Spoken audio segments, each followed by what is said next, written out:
అందరికీ నమస్తే. ఈరోజు అసెంబ్లీ బడ్జెట్ సమావేశాలు స్టార్ట్ అయినాయి. గవర్నర్ స్పీచ్తో స్టార్ట్ అవుతాయి. ఫస్ట్ డే ఎప్పుడు కూడా సంవత్సరంలో కొత్తగా స్టార్ట్ చేసే అసెంబ్లీ ఫస్ట్ డే ఖచ్చితంగా గవర్నర్ స్పీచ్ ఉంటుంది.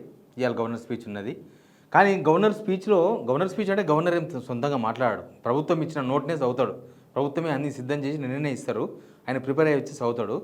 బట్ చూసిన తర్వాత కొన్ని విషయాల మీద మాత్రం క్లారిటీ వచ్చింది. 2047 సంవత్సరం వరకు మనం ఏం అడగొద్దు, వాళ్ళు ఏం చెయ్యరు. ఇక 47కు బతికితోడు ఎవడో చచ్చితోడు ఎవడో తర్వాత విషయం. అప్పుడు ఉండతోడు ఎవడో పోతోడు ఎవడో. కానీ ఎటు చూసినా 247. అరే ఇలా అన్నం పెట్టవా స్వామి, కనీసం రొట్టెలన్న పెట్టు, బత్తారంటే కాదు మీరు 2047 దాకా ఆగుండ్రి, అప్పుడు మీకు బిర్యానీ పెడతా అంటున్నారు రేవంత్ రెడ్డి. అసలు ఆయన ఉంటాడా 2047 వరకు? ఆయన ముఖ్యమంత్రిగా ఉంటాడా 47 వరకు? చాలా విచిత్రమైన సంఘటనలు జరిగినాయి అసెంబ్లీలో ఈరోజు. అన్ని విషయాలు మీకు మాట్లాడతా. అంతకన్నా ముందు సబ్స్క్రైబ్ చేయని వాళ్ళు సబ్స్క్రైబ్ చేయండి, తర్వాత షేర్ కూడా చేయండి. నేను ముందు ఆయన స్పీచ్ వినిపించే కన్నా ముందు మీకు కొన్ని విషయాలు చెప్తా. అంటే ఆయన ఏమంటారు, గవర్నర్ స్పీచ్లో కూడా చాలా అబద్ధాలు ఉన్నాయి. 6 గ్యారెంటీల గురించి చర్చ లేదు. అవే ఉన్నాయి. రేవంత్ రెడ్డి నేను కూలగొడతా అంటున్నాడు కదా, ఆ కూలగొడతా, ఇవి కూలగొడతా, అవి కూలగొడతా. కూలగొట్టడానికి చాలా గ్రేట్గా చెప్పుకుంటారు. మేము 1000 ఇల్లు కూలగొట్టినాం అనేది చాలా గ్రేట్ అనమాట వాళ్ళకి. ఎవరితో పోటీ పడుతుందో అర్థం కాలేదు.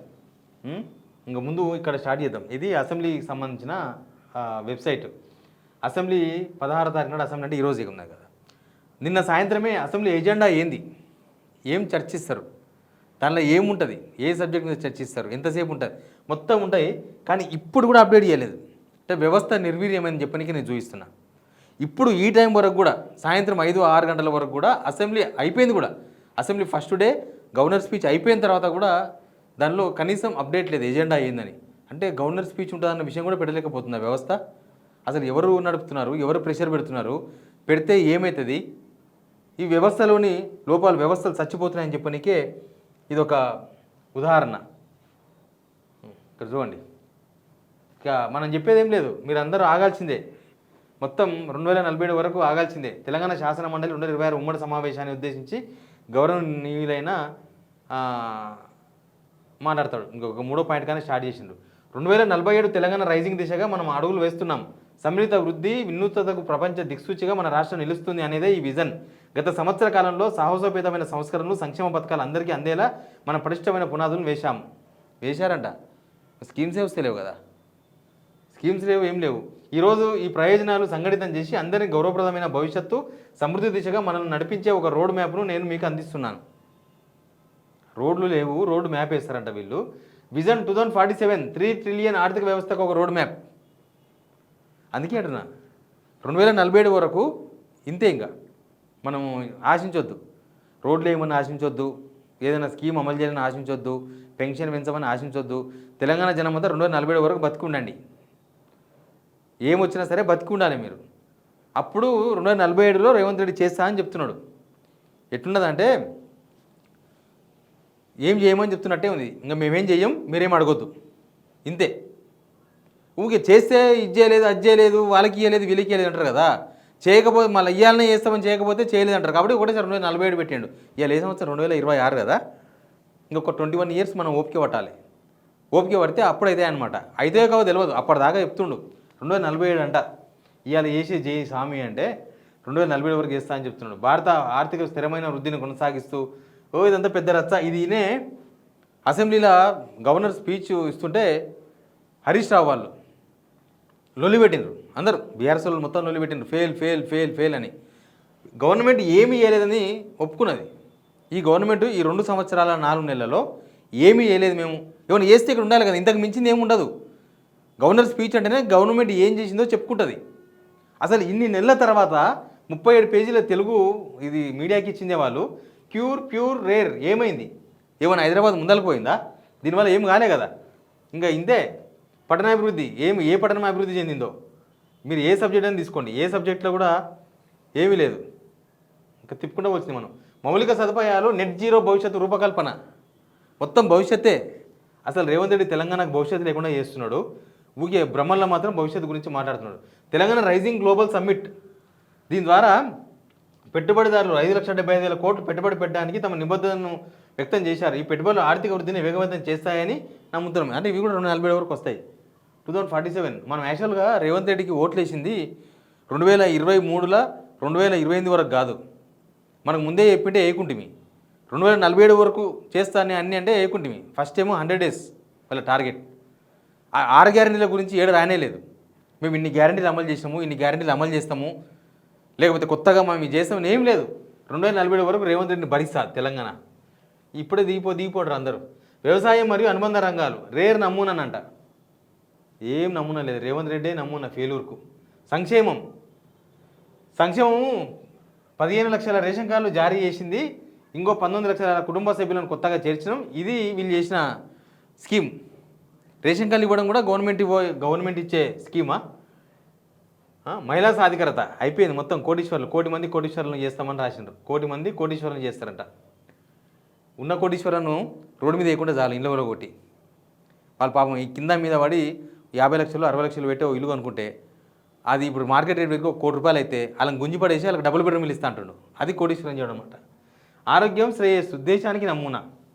ఏం ఆరోగ్యం, ఏం శ్రేయస్సు, ఎక్కడి కథ, ఏం కరకానా, అది ఏం చేయలేదు. సంస్కృతి గద్దెల వాళ్ళు ఇవ్వడమే తెలంగాణ సంస్కృతిని డెవలప్ చేయడం అంట. చూసారా, మొత్తం 90 అంశాలు ఉన్నాయి. ఒక్క అంశం కూడా మేము ఈ 2 సంవత్సరాల్లో ఇది సాధించినాం, ఇంకో ఇది చేసి పెట్టినాం, ఇంకో మేము ఇది కానిచ్చి ఇది అయిపోయింది మా వల్ల, ఇంకొక 2.5 సంవత్సరాలు ఇది చేస్తామని ఏడలేదు. ఒక్క లైన్ కూడా లేదు. ఇంకా దరిద్రం ఏంటంటే అబద్ధాలు. ఈ అబద్ధాలను ఎవడే కాలే, ఎవరు చెప్పాలి? శ్రీధర్ బాబు మొన్ననే ఏదో పేపర్కు ఇంటర్వ్యూ తీసుకుంటా చెప్పిండు. IT exports crossed 3,60,000 crores says. కానీ గవర్నర్ స్పీచ్లో ఏముంది తెలుసా? 30 పాయింట్లు ఉంటుంది. మన ఐటీ ఎగుమతులు 9,39,000 పైగా ఉద్యోగాలకు మద్దతు ఇస్తూ 3,13 కోట్లకు చేరుకున్నాయి. అంటే ఆయన చెప్పిన దానికి ఈయన చెప్పిన దానికి 47 లక్షలు 47 లక్షల ఎక్స్పోర్ట్స్ ఎక్కువ చెప్తున్నాడు శ్రీధర్ బాబు. ఇక ఒక మంత్రి మాట్లాడిన దానికి ఆ మంత్రి ఉండే గవర్నమెంట్లు రాసిచ్చిన ఆ పత్రం, గవర్నర్ పత్రానికి సంబంధం లేదు. ఇక వీళ్ళు చెప్పేది ఏది నిజం, ఏది అబద్ధం? అసలు ఈ గవర్నమెంటే ఒక అబద్ధం లాగా అయిపోయింది. గవర్నర్ దానిలో మీరు రాసిందే మీరు అది చెప్పలేక వేరే అసలు ఆ గవర్నర్ స్పీచ్లో ఒకటి ఉంది, మీరు చెప్పేది ఒకలాగా ఉంది. వీళ్ళ ఉద్దేశంలో తెలంగాణ బస్ట్ పడిపోయిందని చెప్పేశారు. ఈరోజు గవర్నర్ స్పీచ్ని బట్టి అర్థమైపోయింది. ఇంకా వీళ్ళేం చెయ్యమని కూడా చెప్తున్నారు. ఇప్పటిదాకా ఏమీ చేయలేదు, ఇంకా ముందు కూడా మేమేం చెయ్యం. ఇంకా వీళ్ళుండే 2 సంవత్సరాలన్నర కొద్దిగా ఎక్కుంటారు, 2 నెలలు 3 నెలలు, అది కూడా మేమేం చెయ్యం. అసెంబ్లీ సాక్షిగా చెప్పిండ్రు. ఉత్త షోపుటమని చెప్పిండ్రు. ఇదంతా మేము మాట్లాడుతూ ఉంటాం, మీరు ఇంటూ ఉండాలి, నడుస్తూ ఉంటాం, అంతే, మేమేం చెయ్యం. ఇంకా చాలా దారుణాలు కూడా జరిగినాయి అసెంబ్లీలో. అసెంబ్లీ స్టార్ట్ కాగానే జయ జయ తెలంగాణ సాంగు మన పాట, తర్వాత అదేంది జనగణమన, వందే మాత్రం 7 నిమిషాలు 8 నిమిషాలు అయిపోయింది. లాస్ట్కి 8 నిమిషాలు 15-16 నిమిషాలు టైం మొత్తం 3 గేయాలకి అయిపోయింది. వందే మాత్రం పాడుతుంటే ఎంఐఎంలు వాకౌట్ చేసిర్రు. మరి వాళ్ళకేం రోగము? వందే మాత్రం పాడడానికి వాళ్ళకి ఏం ప్రాబ్లము ఎంఐఎంలకు? మళ్ళీ ఎంఐఎంలతోన వేదిక పంచుకొని ముఖ్యమంత్రి నేనే, మీ ఆశీర్వాదం కావాలి, అసలు ఈ ప్రభుత్వమే మీది, మీరు లేకపోతే నేను లేను, అంతకుముందు రేవంత్ ఉద్దీన్ మాట మార్చుకుంటాను కూడా చెప్పిండు. మరి వందే మాత్రం పాడుతుంటే ఎంఐఎంలు వాకౌట్ చేసి ఆపాలిగా రేవంత్ రెడ్డి. అక్బరుద్దీన్ సాబ్ మై రేవంత్ ఉద్దీన్ బాత్కర్ బయట అని చెప్పాలి కదా, చెప్పలేకపోయాడు. ఆయన చేత కాలేదు, ఆయన కూర్చోబెట్టడం చేత కాలేదు. తర్వాత ఈ ఇష్యూ ఉంది కదా, మన తుంగతుర్తి ఎమ్మెల్యే మందుల శామ్యుల్ మాట్లాడిన ఇష్యూ మీద లొల్లి అవుతుంది కదా, బ్రాహ్మణుల మీద కామెంట్ చేసిండు. బ్రాహ్మణులు మాట్లాడితే ఏం అర్థమైతే లేదని కొన్ని గలీజ్ మాటలు మాట్లాడిండు. బట్టి విక్రమార్క కలవనికి పోయినట, పోతే లోపలికి రానిలేదంట, గన్మెన్లు వెళ్ళిపోయారంట. ఇక ఈయనెవరు మంత్రి దామోదర నరసింహ కౌన్సిల్కి పోతున్నప్పుడు సీఎం పోయే రూట్లో పోతున్నాడట. పోతే సీఎం సెక్యూరిటీ ఆపితే ఫుల్ గరమై ఏమనుకుంటున్నారు, నేను మంత్రిని మోత అని చెప్పేసి తోసుకుంటూ పోయినట్టు ఆయన. ఇట్లాంటి చాలా చాలా తమాషాలు ఉన్నాయి. అసెంబ్లీలో అదే కాంగ్రెస్ వాళ్ళ తెలంగాణ తల్లి విగ్రహాన్ని ఆవిష్కరించారు. సేమ్ దానిలో కూడా లేదు, మన బతుకమ్మ లేదు, తెలుసు కదా, వాళ్ళు పెట్టిన దానిలో బతుకమ్మ లేదు, చేయి గుర్తుంది కానీ బతుకమ్మ లేదు. తెలంగాణ బతుకమ్మ కన్నా చేయి గుర్తు ఎక్కువనా, బతుకమ్మ ఎక్కువనా? మళ్ళీ గవర్నమెంట్ వచ్చినాక, ఈ గవర్నమెంట్ రాదని తెలుసు వాళ్ళకు, మళ్ళీ గవర్నమెంట్ వచ్చిన తర్వాత ఈ విగ్రహాన్ని ఉంచరేమోనని మొత్తం అన్ని ఏడు దొరుకుతాడో పెట్టుకుంటూ పోతున్నారు రేవంత్ రెడ్డి. ఆయన మీద ఆయనకు విశ్వాసం లేదు, ఆయన గవర్నమెంట్ మీద ఆయనకు విశ్వాసం లేదు. మళ్ళీ వీళ్ళు వచ్చి ఎట్లా ఓడివిక్తారని చెప్పేసి మొత్తం అసెంబ్లీలో కలెక్టరేట్లో ఏడ సందు దొరికితే ఆడ ఎట్లా ఎన్ని ఓడివిక్తారో చూస్తా. ఒకటి రెండు అయితే గాంధీ భవన్ పంపిస్తారు పార్సల్ చేసి, ఒక 100 పెడితే ఎట్లా పంపిస్తారో చూస్తాను. వచ్చే గవర్నమెంట్ ఏం చేస్తారో చూద్దాం. కానీ ఎనీవే అసెంబ్లీలో వీళ్ళు చేసిన ప్రకటన చూసిన తర్వాత నవ్వాలనో ఏడవాలనో కూడా అర్థమవుతలేదు. తెలంగాణ ప్రజలకు ఏం చెప్పాలనో కూడా క్వశ్చన్ మార్కే ఉంది. వీళ్ళు ఏం చేయమని ఓపెన్గా అఫీషియల్గా చెప్పినాక 2047 వరకు మీరు ఆగాలని చెప్తున్నాక ఇంకేం మాట్లాడతాం. Please subscribe.